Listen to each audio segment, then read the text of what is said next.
बिस्मिल्लाहिर्रहमानिर्रहीम रब्बिश्रह ली सदरी व यस्सिर ली अमरी वहलुल उक़दतम मिन लिसानी यफ़क़हू क़ौली। अच्छा जी, यहाँ पे देखिए, a man who lived in a shell. ठीक है, एक ऐसा इंसान जो कि एक शेल में रहता था। सबसे पहले हम ऑथर के बारे में देख लेते हैं कि हु वाज एंटोन चीखोव। ठीक है, चीखोव कौन था? एक रशियन राइटर था, ऑथर था, ठीक है, फिजिशियन भी था। और इसकी एक बड़ी मशहूर कोट है। इसने कहा था कि medicine is my lawful wife and literature is my mistress. ठीक है, वो कहता था कि मेडिसिन जो है वो मेरी लॉफुल वाइफ है, यानी कि उसने मेडिसिन के साथ भी जो है पूरा इंसाफ किया है, और लिटरेचर के साथ भी उसने पूरा का पूरा, यानी कि बीइंग अ प्रोफेशनल, वो एक मतलब मेडिसिन जो है उससे उसका ताल्लुक था, फिजिशियन था। और ऑन द अदर हैंड वो एक ऐसा ड्रामेटिस्ट था, या वो एक ऐसा राइटर था जिसने वर्ल्ड लिटरेचर में बड़ा इसका नाम था, और इसने क्रिटिकली बिहेवियर्स को एक्चुअली अपनी स्टोरीज के अंदर एनालाइज किया था। अगर आपको वो याद हो, the cherry orchard, cherry orchard की एक मेन थीम थी, अगर आपको याद हो, उसमें था कि the theme of the change, यानी कि जो लोग चेंज हो जाते हैं वो तो सरवाइव कर जाते हैं, because time is a continuous process. और ये ट्रांजिशनल पीरियड्स और ट्रांजिशनल फेजेस जो हैं वो दौरों में, कई अदवार में आते रहते हैं। तो same is the case here, यहाँ पे भी, वहां पे अगर हम चेरी ऑर्चर्ड में देखें तो उसमें किन लोगों का जो है, किन लोगों के साथ ट्रेजेडी हुई? ऐसे लोगों के साथ जो कि चेंज एक्सेप्ट नहीं करते थे। ठीक है, जो कि अपने ही इर्द गिर्द, अपने ही अंदर एक अलग दुनिया बना देते थे जिसका सोसाइटी से कोई ताल्लुक नहीं होता था। ठीक है, same is the case here, because Anton Chekhov जो है एक ट्रांजिशनल पीरियड से ताल्लुक रखता था। ये खुद एक सर्व फैमिली से ताल्लुक रखता था। इसका फादर जो है वो एक पीजेंट था, एक सर्व था। फैमिली जो है वो बहुत सारे क्लैश, मतलब इकोनॉमिकल इन्होंने क्राइसिस देखे। फाइनली क्या हुआ कि वैसे तो ये बाय प्रोफेशन जो है वो एक फिजिशियन था, लेकिन टू अर्न मनी, ठीक है, इसने शॉर्ट स्टोरीज लिखना शुरू की ताकि ये अपनी फैमिली को लुक आफ्टर कर सके, उनको इकोनॉमिकल क्राइसिस से गुजार सके।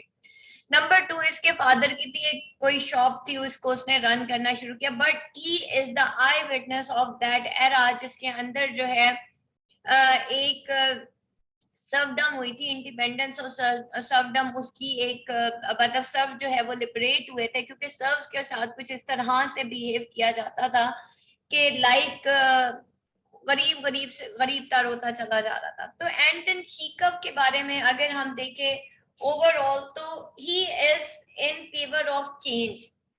ठीक है, specially in favour of change of minds. ठीक है, obviously he has some naturalistic, इसको नेचुरलिस्टिक राइटर भी कहते हैं। नेचुरलिस्टिक राइटर्स कौन होते हैं? वो एक्चुअली रियलिज्म के बहुत करीब होते हैं। रियलिज्म, नेचुरलिज्म क्या होती है कि इंसान जो है वो नेचुरली अपनी सोसाइटी के अकॉर्डिंग जो है वो बिहेव करना शुरू हो जाता है, यानी कि उसकी जो नेचर के अंदर जो इन्वॉल्व होती है ना, जो एक मेजर पार्ट होता है, वो रोल ऑफ सोसाइटी होता है, जिसकी वजह से एक इंसान की एक सोच बनती है और वो नेचुरली बिहेव करना शुरू कर देता है, या फिर उसके ऊपर एक नेचुरल इन्फ्लुएंस होता है, नेचर का इन्फ्लुएंस होता है। तो दैट इज ऑल्सो, अगर हम एंटन चीकोव और इसके एरा को अगर हम रिलेट करें, क्योंकि ये 1860 रशिया में पैदा हुआ था और इसकी डेथ हुई थी 1904 इन जर्मनी। ठीक है, तो इट मींस के 1860 and the liberation of the serfdom, he is the that जैसे कहना चाहिए spokesperson of that era. ठीक है, अब यहाँ पे देखा जाए तो एंटन Pavlovich Chekhov was a Russian physician, dramaturg, and dramatist who is considered to be among the greatest writers of the short stories in the history. ठीक है, history of the world, short stories in the history इसने लिखी।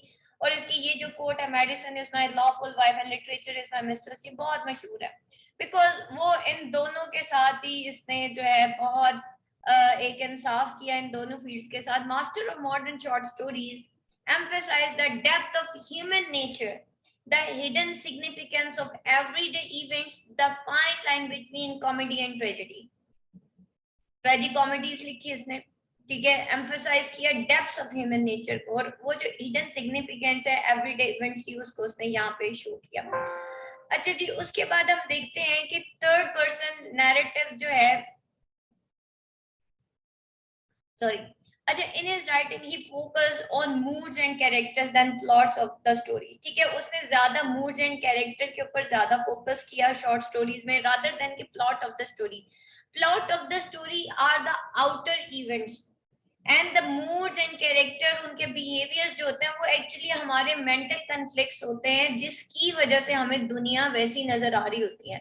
अगर हम modern writers के ऊपर थोड़ी सी देखें ना, तो वो आउटर से ज्यादा इनर सर्कमस्टांसेस पे, इनर मेंटल कन्फ्लिक्ट्स के ऊपर राइट करते हैं। तो यहाँ पे भी हम देख रहे हैं कि because he has a modernistic touch, so वो जो है ज्यादा मूड और character rather than plot. Plot क्या होता है, इवेंट्स ऑफ द स्टोरी, उसके ऊपर वो नहीं इतना ज्यादा फोकस करता।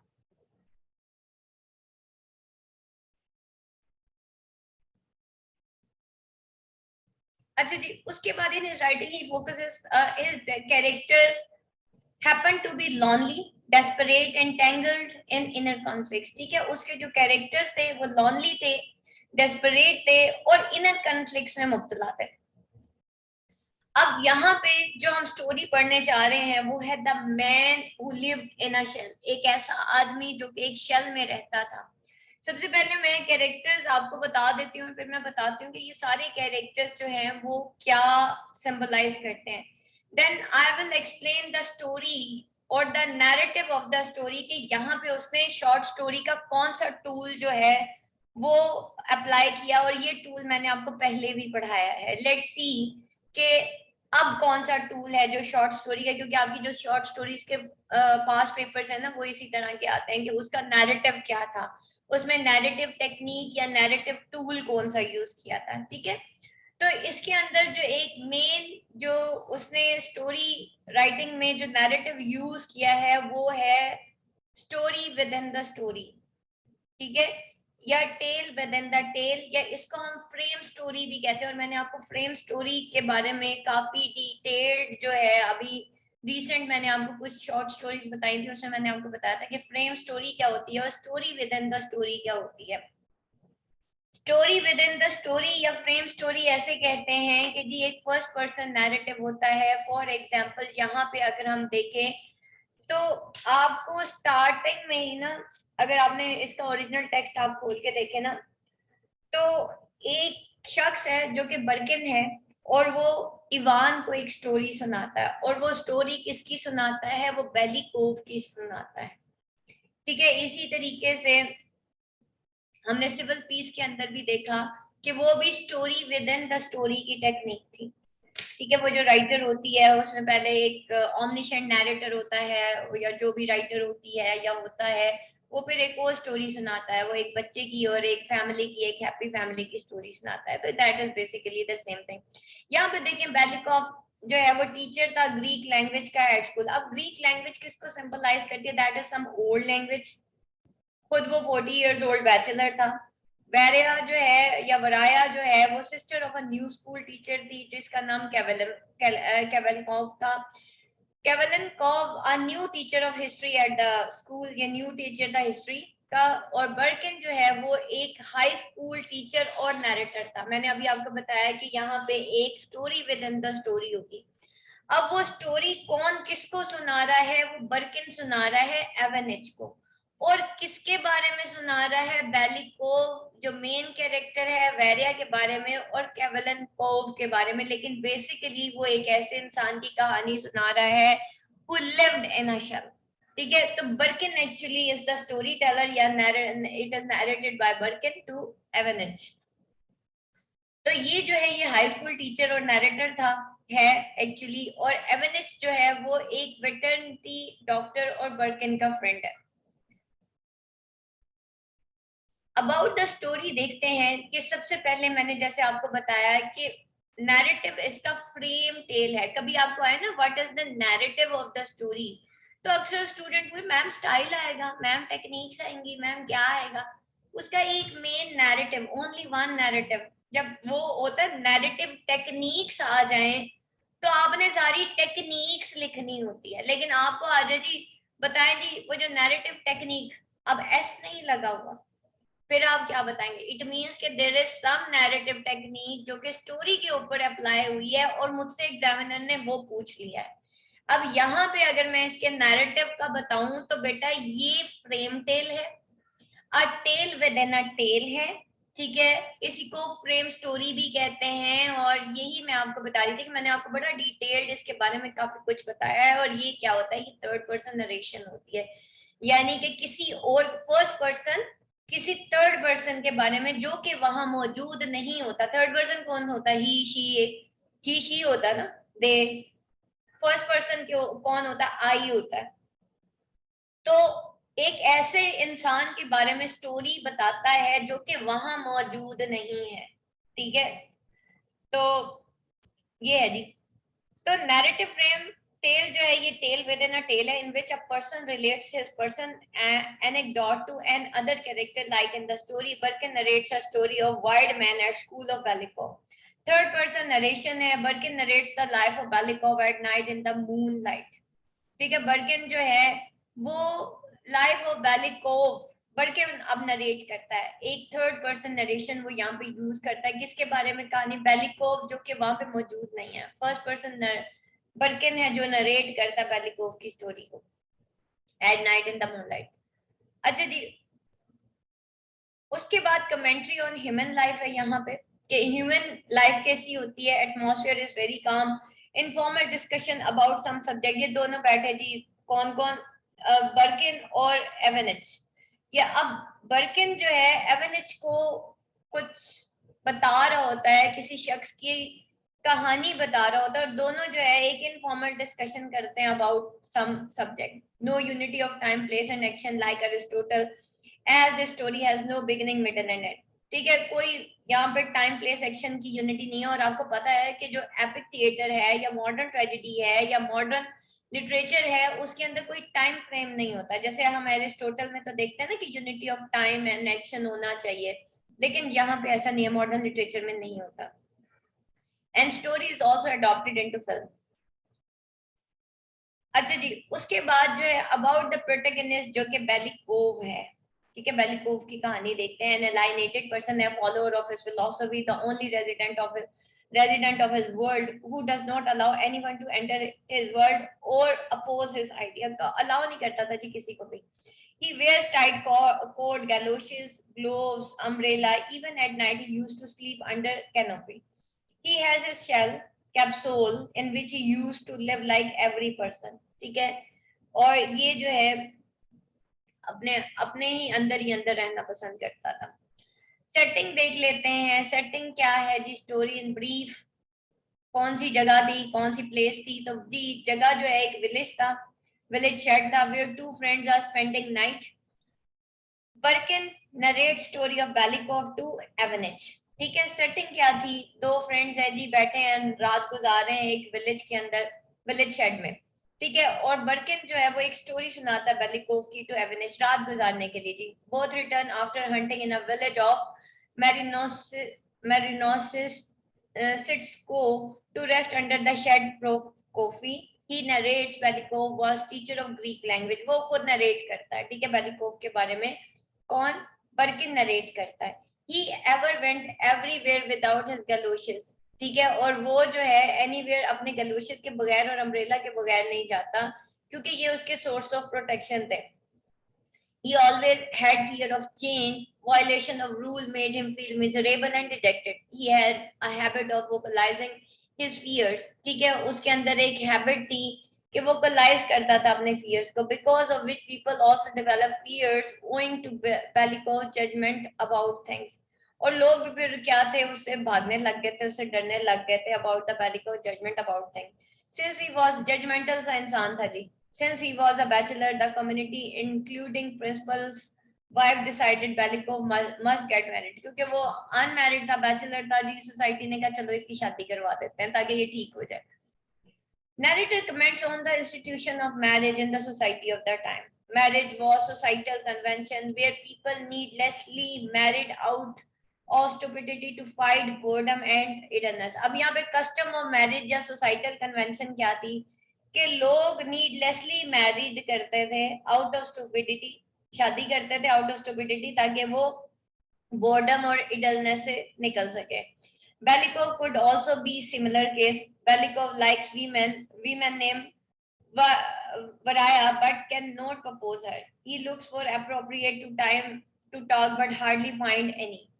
ठीक है, नहीं उससे वो उसको टाइम ही नहीं मिलता कि वो उसको प्रपोज करे. In an encounter with Kovalenko, Belikov offends him and is pushed by him downward. अब क्या होता है कि कोवेलेंको जो है उसके साथ इसका एक एनकाउंटर होता है और Belikov जो है उसको ऑफेंड करता है और वो उसको सीढ़ियों से नीचे धक्का दे देता. कौन? कोवेल कहना.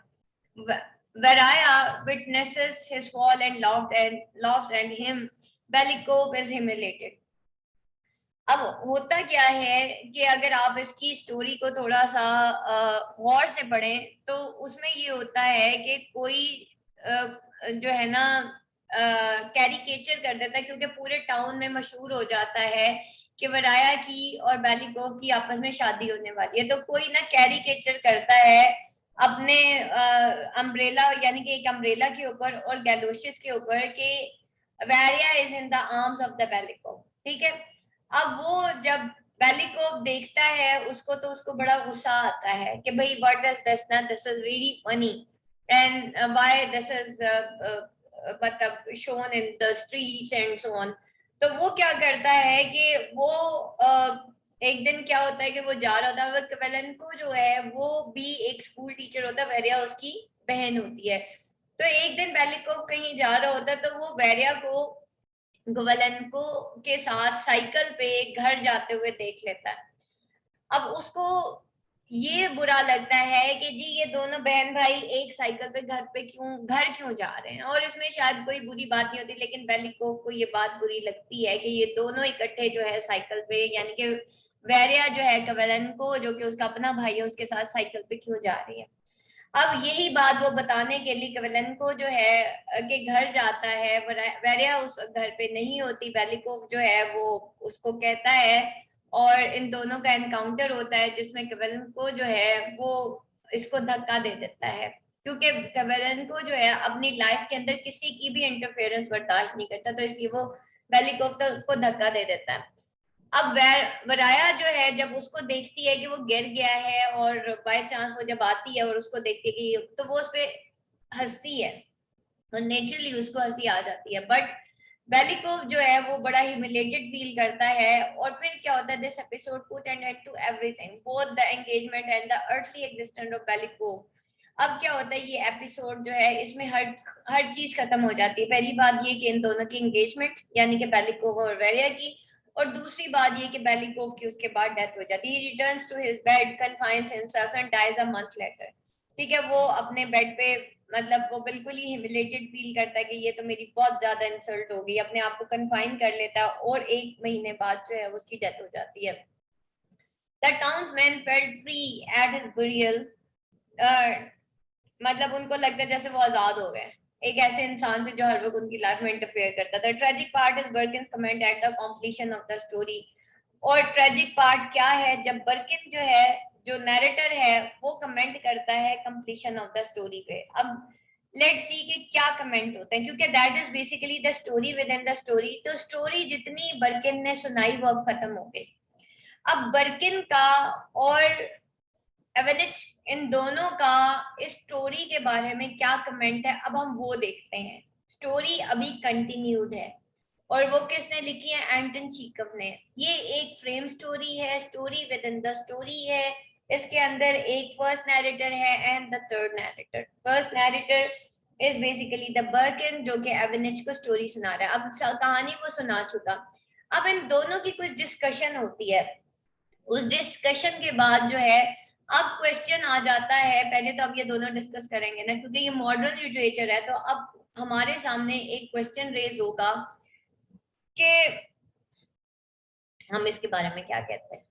ठीक है, इस पूरी स्टोरी के बारे में अब बर्किन क्या कहता है इस पूरी स्टोरी में. जैसे फॉर एग्जांपल एक ड्रामा होता है, वो एंड होता है, हम दो बहनें बैठी होती हैं और हम उस ड्रामा के ऊपर कुछ क्रिटिकल कमेंट्स करती हैं. अब लेट्स सी कि बर्किन क्या कहता है. Burkin says indeed we had buried Belikov, क्या हमने उसको दफना दिया बेलिकोव को. But how many more men in cases there still are. कि और कितने ऐसे केसेस हैं जो कि बेलिकोव जैसे हैं, how many more there will be, और कितने होंगे। The individual lives are not important और यूनिक। इंडिविजुअल लाइव्स जो है वो आज के दौर में इम्पोर्टेंट या यूनिक नहीं है। Belikov death will not affect anyone else in the long term, और उसकी डेथ से किसी को कोई जो है वो फर्क भी नहीं पड़ता।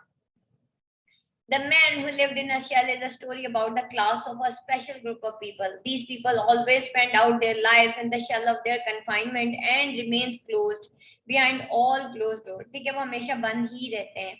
अब यहाँ पे देखेंगे राइटर का अब क्या कंसर्न है, आता है ना जी, राइटर का क्या कंसर्न है, what is the narrative and what is the point of view of the writer या फिर ऑथर का, या कुछ इस तरह से। तो हमने उसमें ऑडियंस का, राइटर का, रीडर का, सबका। अब यहाँ पे राइटर का कंसर्न क्या था और थीम क्या थी? Humanity must be free from tyranny and coercion. Belikov is a social tyrant, a mean-spirited individual who not only maintains rigid control over himself but also suppresses the impulse toward liberation in others. अब यहाँ पे क्या था कि humanity basic, उसने क्या कहा कि भाई ह्यूमैनिटी जो है वो फ्री होनी चाहिए फ्रॉम द टायरनी। ठीक है, वायलेंस नहीं होनी चाहिए, टायरनी नहीं होनी चाहिए, लड़ाई झगड़ा नहीं होना चाहिए, कोercion नहीं होनी चाहिए। और बेलिकोव जो है वो एक सोशल टायरेंट था। ठीक है, एक मीन स्पिरिटेड इंडिविजुअल था जो कि ना सिर्फ अपने ऊपर रिजिड कंट्रोल रखता था बल्कि लोगों को भी वो अपनी सुप्रेस करने की कोशिश करता था, suppress toward liberation in other, लोगों की आजादी, यानी कि आजादी ख्याल, या अगर वो खुद से जीना चाहते थे तो उनको भी रोकता था। This story is insidious threat to human freedom and fulfilment. और ये स्टोरी जो है इनसाइडियस थ्रेट है टू ह्यूमन फ्रीडम और फुलफिलमेंट। अच्छा, इसमें और मेन थीम क्या है? Introvert versus extrovert, self detriment, change, realism. Starting में ही मैंने आपको ये सारा बता दिया था। Philosophical suicide to avoid suffering, कि इंसान जो है सफरिंग को अवॉइड करने के लिए फिलोसफिकली सुसाइड कर ले। इतना ना सोचे कि इस जहान में हमारा गुजारा ना हो। ठीक है, बाज औकात हम अपनी सोच इतनी महदूद कर लेते हैं कि हमारे लिए जो है एक मुआशरे में गुजारा करना मुश्किल हो जाता है, और फिर हम कंटिन्यूसली सफर करते हैं। अगर बेलिकोव को देखा जाए तो वो एक ऐसा कैरेक्टर है जो कंटिन्यूसली सफर करता है। ठीक है, सोशलिबिलिटी वर्सेस अनसोशेबिलिटी। ठीक है, सोशेबिलिटी वर्सेस अनसोशेबिलिटी जो है वो हम देखते हैं। एटाविज्म देखते हैं इसमें, इमिटेट और continue customs of earlier life. और एटाविज्म देखते हैं। एटाविज्म किसे कहते हैं? कि आप इमिटेट करें या कंटिन्यू करें कस्टम्स ऑफ लाइफ को। ठीक है, ये बेटा आपकी स्लाइड जो है वो एंड हो गई है। लेट्स, अब जो है मैं आपको इसका